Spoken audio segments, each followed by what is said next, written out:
Hey guys, say on schizophrenia and wait a second. Schizophrenia and wait a second. But before we get to this, please allow my brief prelude. As you know, I conveniently recorded it for our mutual comfort, our mutual convenience, and our mutual luxury.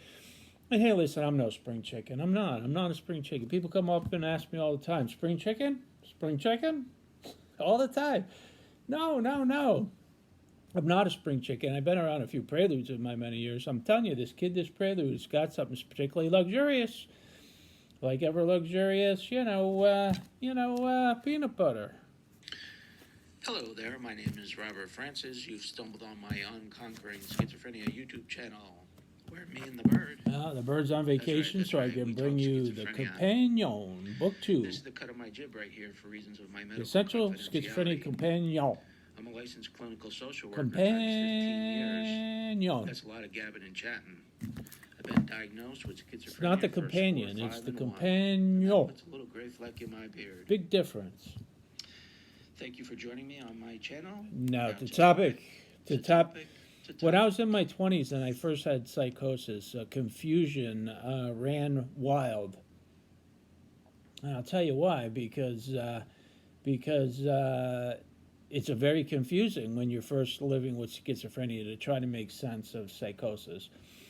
But at the end of the tunnel, on the other end side of recovery from psychosis, I've come to conclude this, and this is the conclusion that you have to come to eventually, and it's part of the learning curve. But once you learn it, it's very helpful, but it's also very profound and very mind-boggling. And the conclusion is this: you mean that which I perceive is not true? It's not true? I'm looking at this and you're telling me it's not true? That's what it's like living with schizophrenia ultimately. Because you can't trust your perceptions all the time. Because people will tell you you're detached from reality. You'll say, I see this, I see that, I see that. And everybody, will be like, what are you talking about? You're psychotic. You're delusional. And you're like, yeah, I know, but, well, I don't know, but I'm looking at it and it's pretty obvious to me what I'm looking at. And you're telling me I'm not looking at it? It's the craziest thing. And that's how you live with schizophrenia. You look around and you don't believe your perceptions. I don't believe my perceptions anymore. And it doesn't really even matter anymore. Sometimes I'll say, this is what I perceive. And then I say to myself, well, it might not be true. It might be true. It might not be. That's the craziest thing that you got to wrap your mind around, is that our perceptions can be false. Very false, and very frequently.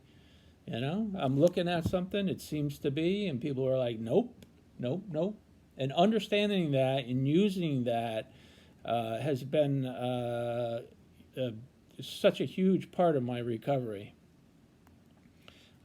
Where I don't necessarily believe the things I perceive anymore.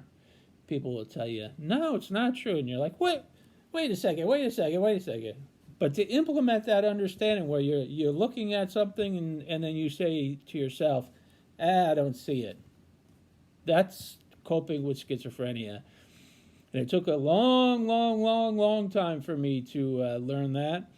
And you have to do it to cope with psychosis. And that's very, very luxurious.